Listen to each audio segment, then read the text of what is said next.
Hey guys, it's Zach from moveSKILL.com. So in this video, Jim and I are going to show you the handstand wall weight transfer. This is a beginning progression for walking on your hands in a handstand. For some of you, it's just a little bit of work, doing some unilateral work to help develop some extra shoulder strength for some other movements you're going to do.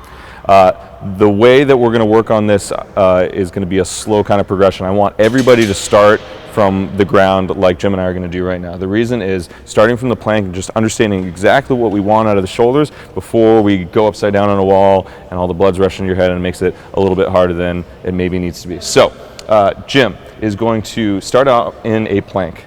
This is an active plank, so I want him to squeeze his butt, squeeze his midline. He's on his tiptoes.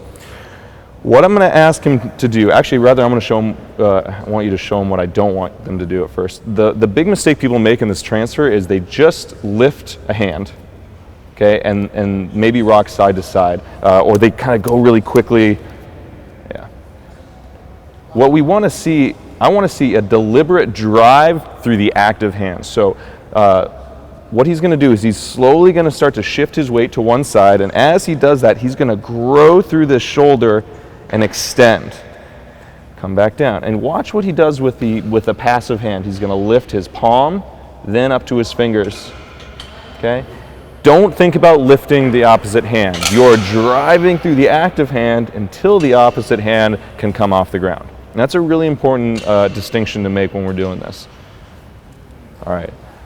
So like I said, what we're trying not to do is just pick up the hand. We see folks do this against the wall and they're kind of rushing and they're swinging all over the place. This is meant to be a slow, controlled movement, all right? And you might not necessarily be getting all the way up to your fingertips. You might not necessarily be getting your hands off the ground at the beginning. And you might actually notice that one side is much stronger or one side's weaker than the other. And that's okay. That's why we do this unilateral work, is because it helps kind of get both sides up to par.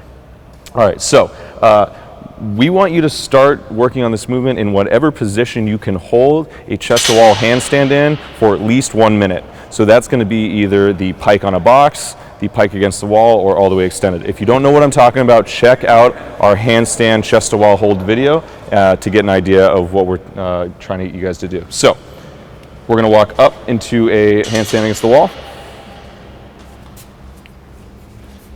And the same thing we're looking for here is midlines on, butt squeeze, toes pointed.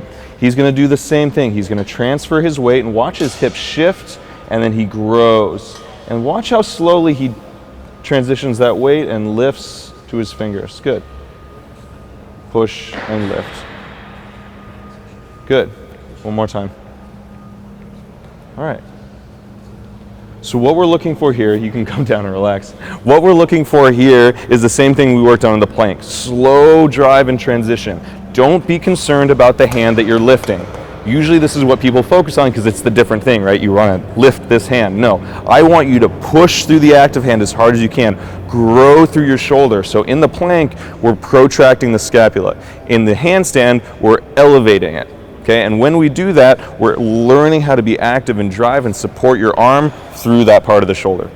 So go slow, start on the plank, and spend a good amount of time here. You might actually start your few rounds on there. Like I said before, when you do get to the wall, make sure that you're doing this in the handstand position you could hold for 60 seconds. And I mean 60 seconds well, all right? Last thing you want to be doing is finding yourself up on the wall, cratering yourself towards the ground because you weren't ready. All right, I hope this helps. Have a good one, guys.